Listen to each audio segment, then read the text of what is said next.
This game is so close to being a masterpiece of the JRPG genre. It does so many things perfectly and excels at it. It just stumbles along the way slightly. I would just like to say that this video is going to contain some spoilers for the Phantasy Star 4 series, and really possibly for the Phantasy Star series in general. So, Phantasy Star 4 was originally released in Japan in December of 1993. It then had a North American release, I believe, in the spring of 1995. It is the sequel, obviously, the fourth in the Phantasy Star series. It is a direct sequel to Phantasy Star 1 and 2. And I believe it's also a sequel to number 3, but I'm not completely sure on the continuity in that aspect. It is then succeeded by the Phantasy Star Online series, which I am really sad I missed out on playing. When the first Phantasy Star 4 Phantasy Star Online games came out, I did not have a Dreamcast. And also, the idea at that point in time of playing console games over the internet seemed insane to me. So, had no Dreamcast, had no console-based internet. Sega, once again, way ahead of its time. I actually, speaking of internet-based games, I actually discovered the Phantasy Star 4 and the Phantasy Star series itself through Sega Channel, which maybe someday I'll do a video about Sega Channel being amazing, but Sega Channel introduced me to so many Sega Genesis games. It was a wonderful, wonderful piece of technology. And because of that, this game it's not one of the first JRPGs I've ever played, but it does hold a place in my heart due to its great story that we'll get into in a bit. Great characters, and just the time that I played it, it made a pretty strong impression of me in my life. What does this game do so well? Well, for starters, the story is phenomenal. It's wonderfully presented. It flows quite well. And what I mean by that is, you start off as a basic hunter on a tiny mission, and as you progress through that mission, you get a second mission that makes the world a bit bigger. You do that mission, you move along, and every story point you come to just seems to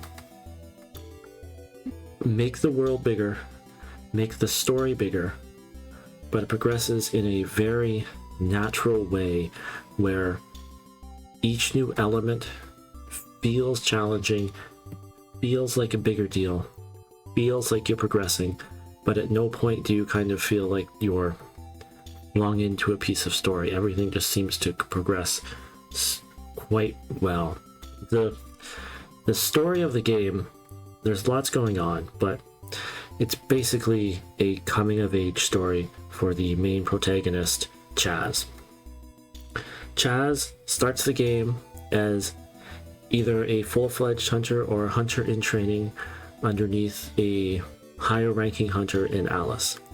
Chaz starts the game off as a rather, I almost want to say sniveling or cowardly, but he's not cowardly, but he just comes off as a little bit of a brat. But as the game progresses and as he's faced with new challenges, you slowly see him move from one mentor character to another mentor character. And he as himself, you just watch him slowly grow up, and towards the end of the game, he has a very endearing coming-of-age speech that he gives.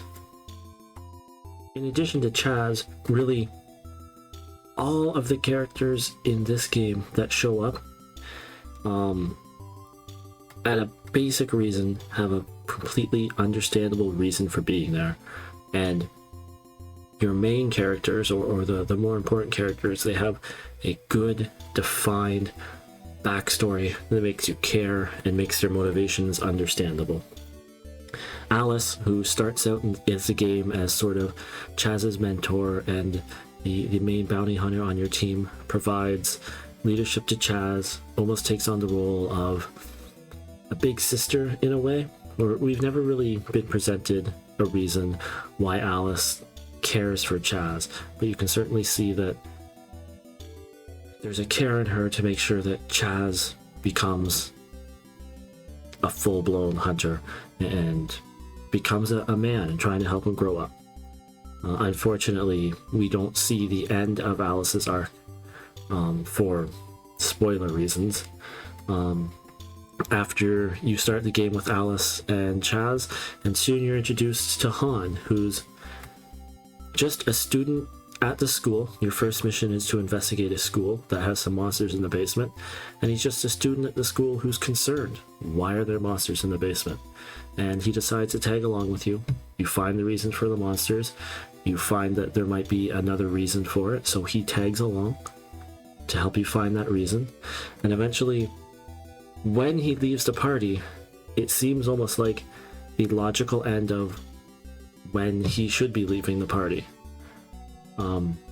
Grizz shows up. Grizz is rather an underdeveloped character, but still his motivations and who he is very understandable. He wants to protect his family and get revenge on Zio for burning his village down. Possibly killing his parents, I can't quite remember, but I'd have to guess yes. And once he's achieved that vengeance on Zio, Grizz leaves. Just like that. And there's no like, oh, Grizz, you're so selfish for wanting to do something else. It's like, no, Grizz is leaving because he's accomplished his mission and he wants to take care of his sister. Rune, who also joins us, Rune joins us twice in the game. The first time Rune joins us, he's a cocky, certifiable badass with an underlined both a bad and an ass. Alice knows him. Alice seems to have a crush on him, or they have some sort of history together. But Rune acts cocky. He acts cocky, and he has the power to back it up. He's basically 11 levels higher than you, and for a brief part of the game, he runs through everything. And later on, he rejoins you, and once Alice leaves the party, he starts to take on Alice's mentorship role with Chaz. And you sort of learn why Rune is interested in Chaz later on when you get to Rune's background and realize that he's, you know, one of the biggest forces for good in the galaxy, and he's kind of handpicking Chaz to help not save the system. And he does slowly start to respect Chaz as Chaz goes on. It's a really nice relationship they've got brewing there. And I guess I'm gonna go through all the characters. Rika joins you as she's been constructed by a computer. Yeah, this is one of the super awesome aspects of this game. Is it starts just like your typical sword and shield and magic RPG, and as you progress through it, you understand there's a large, amazing technological feel to the world. There's certainly something going on, and eventually that leads to you going to stars, to other planets, traveling, interplanetary travel, quite frankly, meeting aliens from another planet.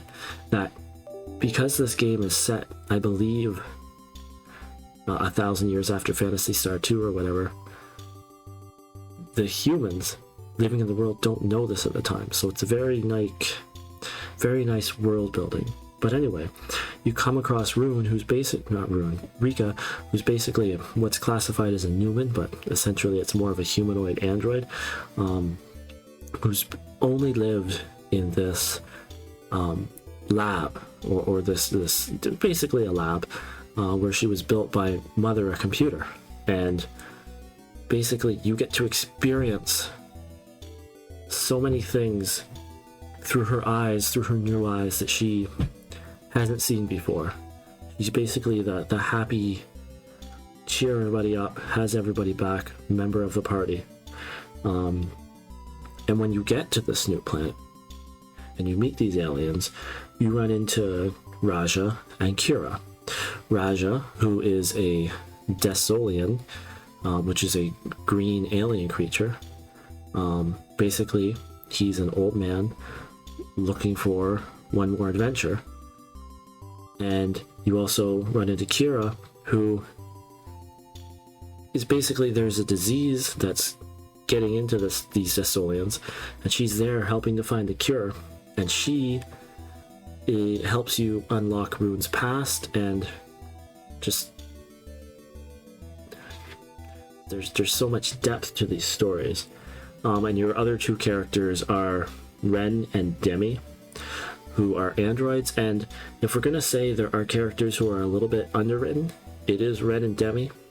But also, it kind of makes sense that they are underwritten, because they're androids. They're a little more emotionless. Ren and Rika seem to have kind of a nice relationship where it's almost like Rika sees Ren as her big brother. Every character is strong. There's not one character you come across in the game and you go, why is this character here? They're not adding anything to the story.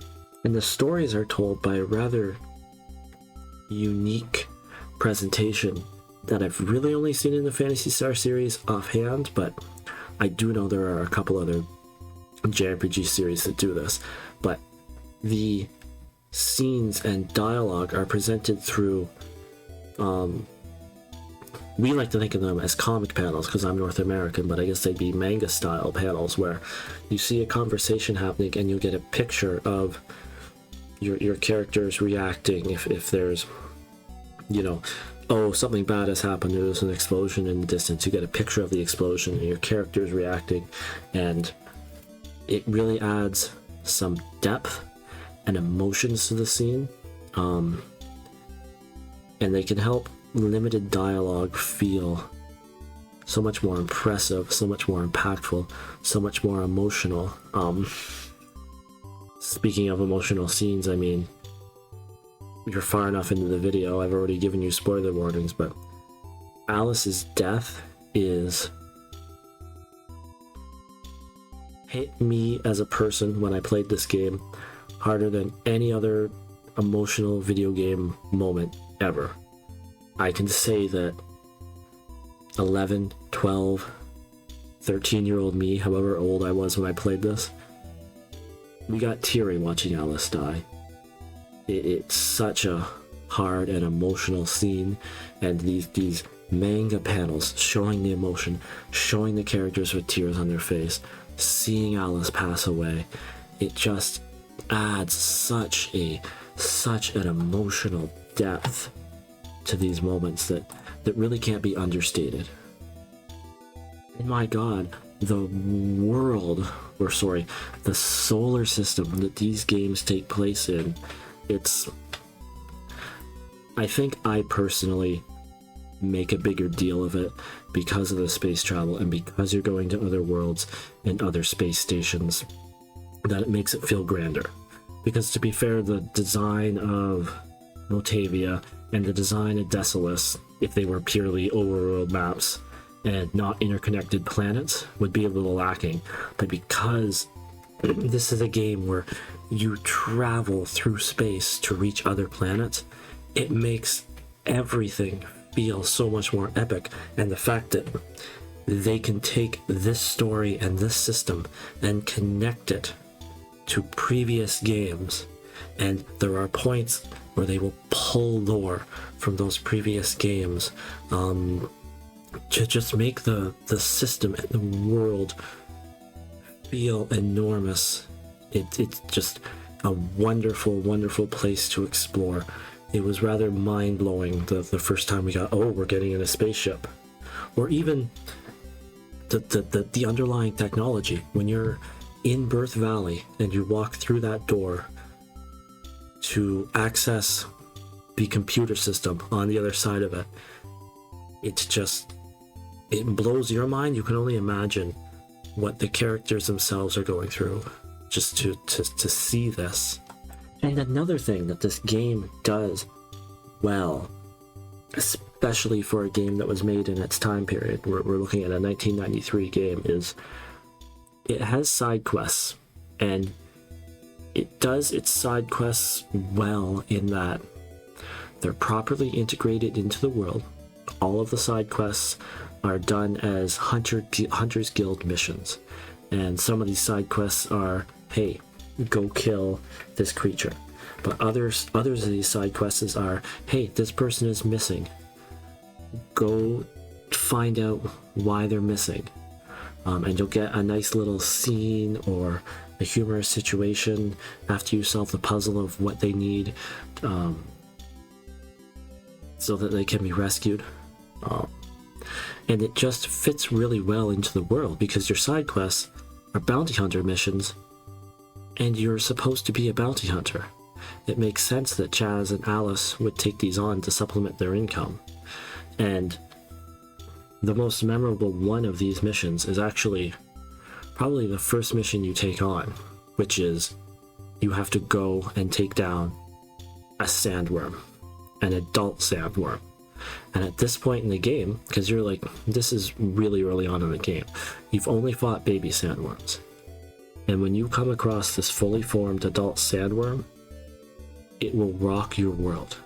It's probably my favorite fight in the game because you don't have to dungeon crawl to get to it. So if you lose, you're not losing a whole bunch of time.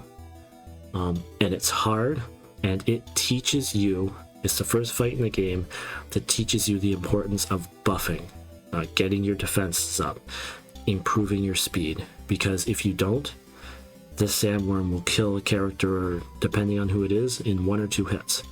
But the reward for beating the sandworm is all the money from the mission, and also 3 or 4 levels. It's an integral mission to grinding in the game, and that mission, along with several other of the side missions, just added depth and flavor to the world that just makes everything feel more alive.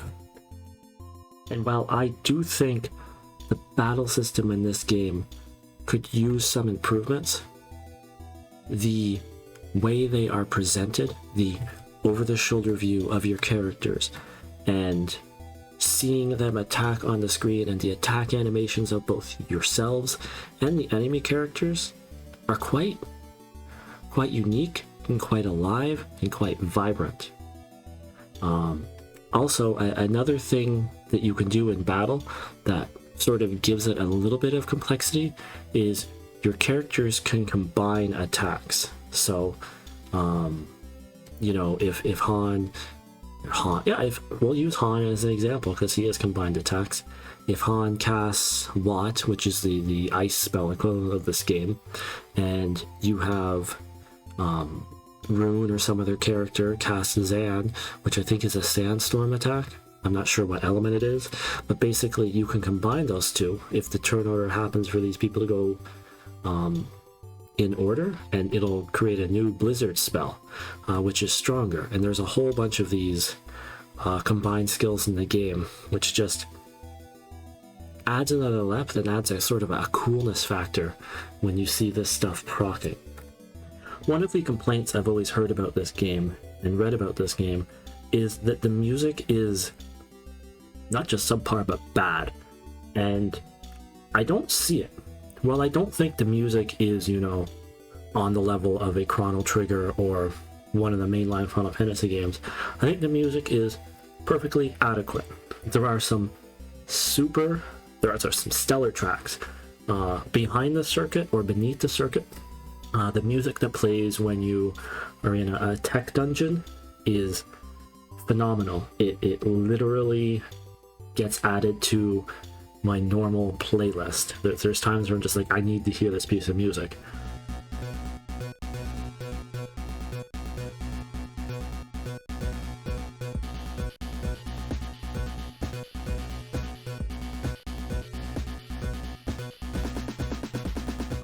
And because the game's sort of set in the future, some of the songs have kind of a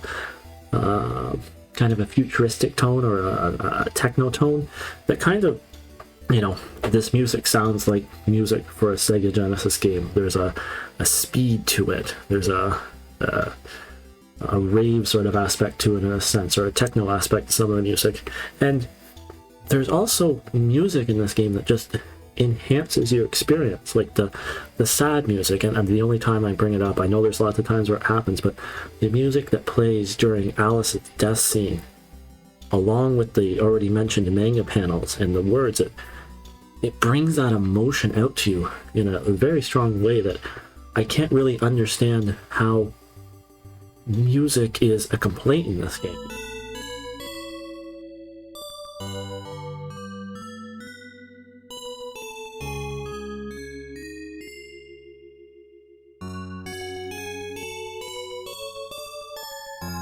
The main theme, the overworld theme. I get the overworld theme stuck in my head. There's lots of times where I haven't played this game for years, and it's stuck in my head, and I'm like, what is that music? Where is it coming from? And it takes me about an hour to sort of track it down in my head, and it's like, oh, that's right, it's the overworld theme, and that's phenomenal.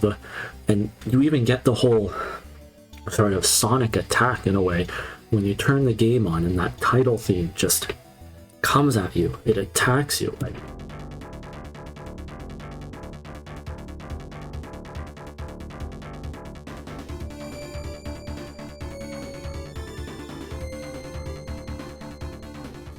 And the only theme in this game that annoys me is the battle theme.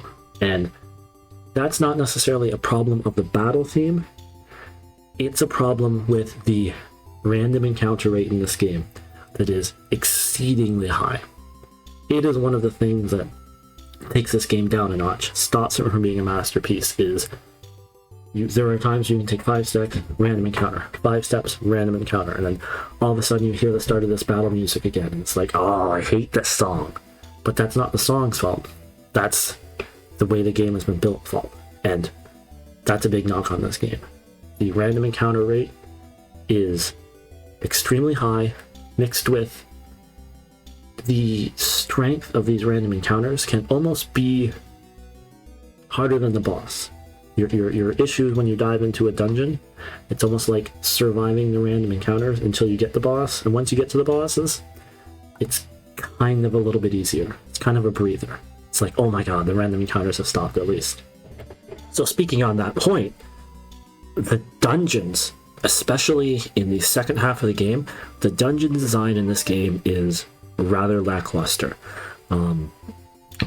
None of the, or I don't want to say none of the, most of the late game dungeons don't seem to make sense from an architectural standpoint. You'll go up one set of stairs and you'll expect it to lead to this room or another room, and it's like, it doesn't feel like these dungeons are laid out in a logical way.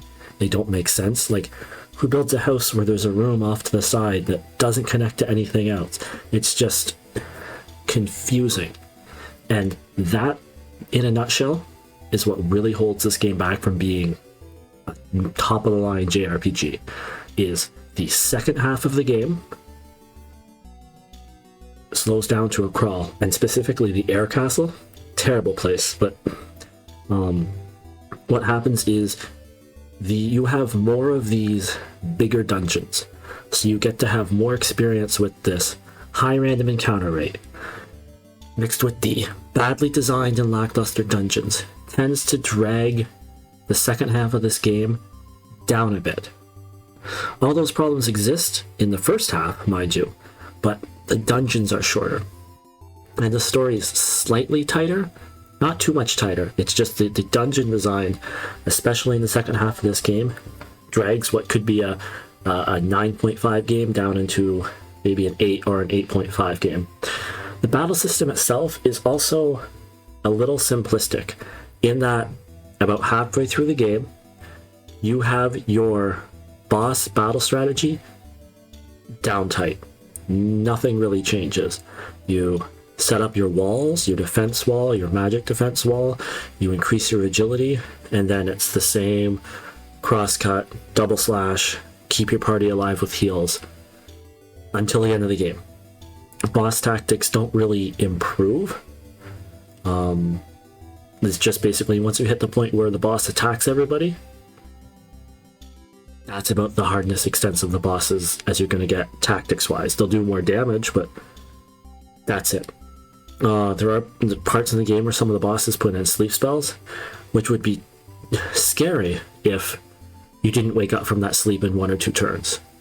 So the boss difficulty and the battle system as a whole, while cool, doesn't get too advanced, which might be a blessing in disguise when you think about how terrible some of these late game dungeons are in their length and their random encounters. They'd be much worse if you had to do them a couple times. It reminds me of the Final Fantasy III final dungeon. And one last thing about the battle system. I mentioned that the combo attacks are really cool, and they are, but none of them really change the battle system or your battle strategy, with the exception of maybe trying to hit off a Grand Cross, which is a combination attack from Chaz and Rune.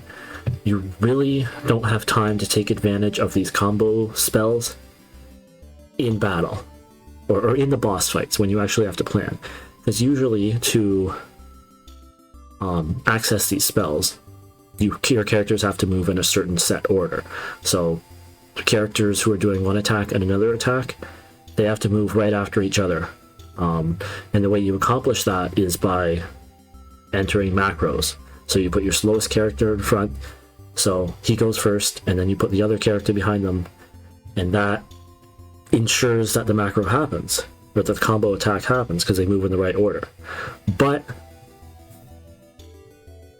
the issue is, in a boss battle, you also have to make sure you're healing, you also have to make sure you're buffing in certain orders, so it just, in order to do these combo attacks, it takes almost too much setup, and it's almost too hard in a sense.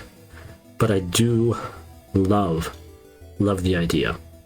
So as a final rating for this game, I hover between a 9 and an 8.5, but I think I'm going to go for the 8.5 out of 10.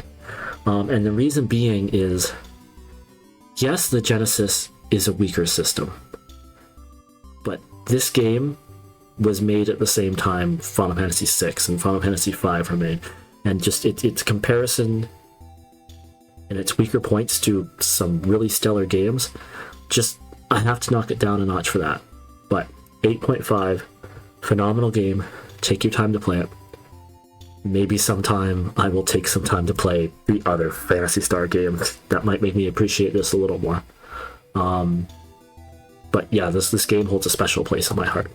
Just like to say thanks for listening. Maybe you want to drop a subscribe or a like, that'd be cool, but I'm just happy to have your time. Bye.